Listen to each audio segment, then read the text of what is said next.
As we sit, from time to time, it's useful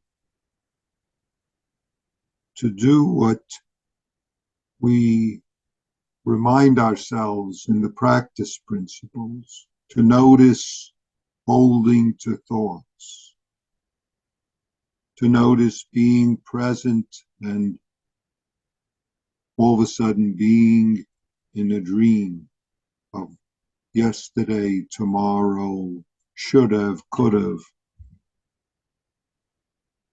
That's fundamentally what we're doing in sitting, is being this moment, allowing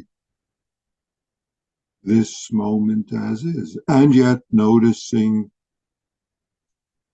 when self arises in thoughts, feelings, not noticing it in the sense of keeping track of it, but noticing when we're holding to it, when we're caught in it. And the noticing is the study self that Dogen Zenji reminds us.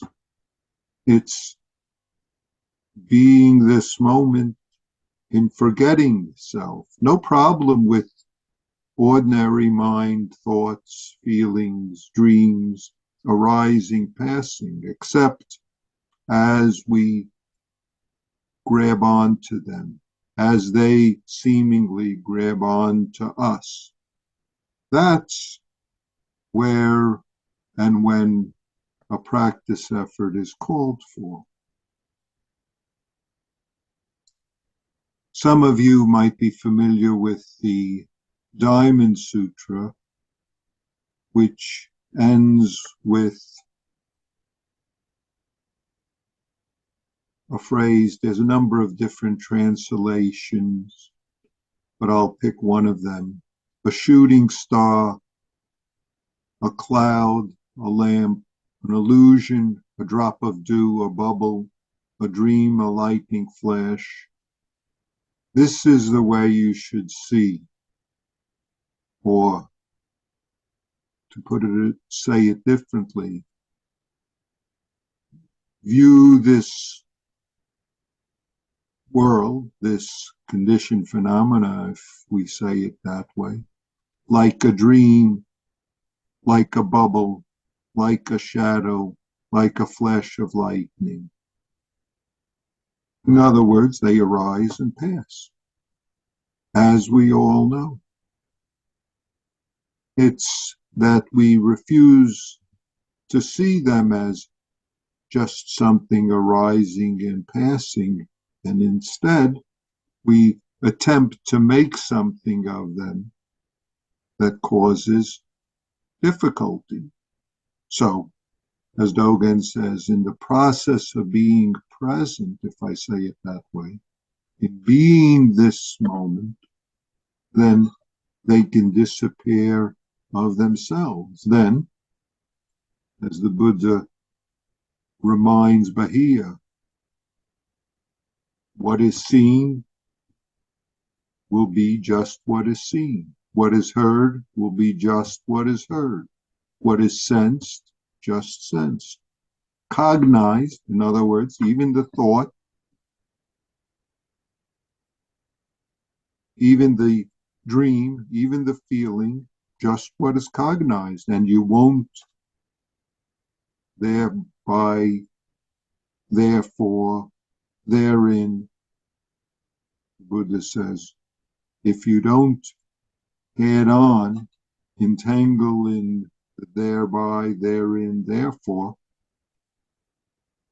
then you're neither here nor beyond nor in between. You're just this moment. This moment means not suffering out of the dream or the thoughts that we build. That's our practice opportunity, to notice how and where we're building self or story so that we can forget them. Then, right here, this universe is the awakened life. So there's all sorts of ways for us to live in a ongoing change that is our life. No problem with a star in the sky, a bubble on a stream, or even a flash of lightning, even a dream.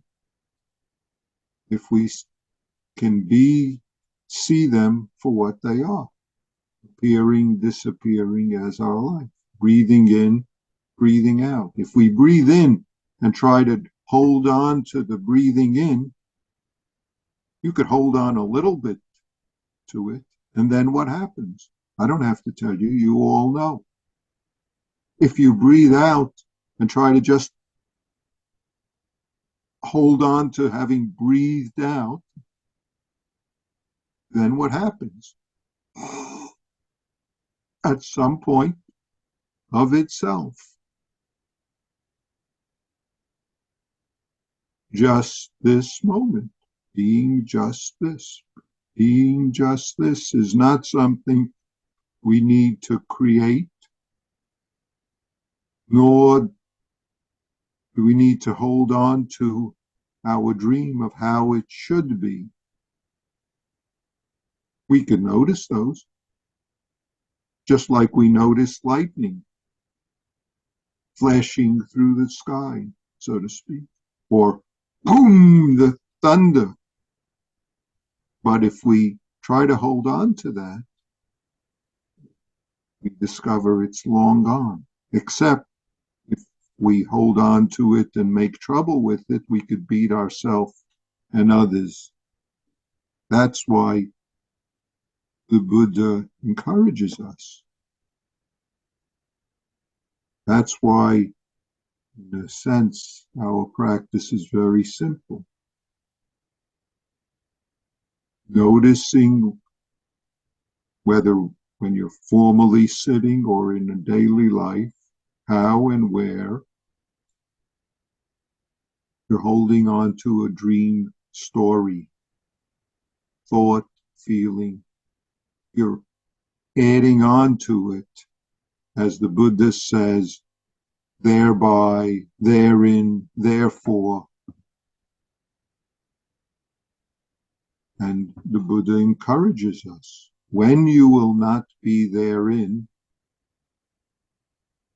thereby, therefore, you will be neither here nor beyond nor between. Right here.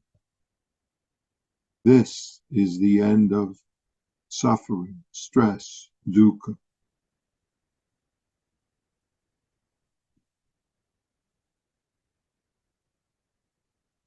As you know, this coming Thursday evening, we're starting sesshin, Thursday evening, Friday, Saturday, Sunday. Some of you will be in Champaign in person, others will be on Zoom. I encourage you all to participate as best you can. If you intend to participate, please let Musha know. Those who let him know that they are committing to this or that of it can see either myself or Mushin, depending upon their participation.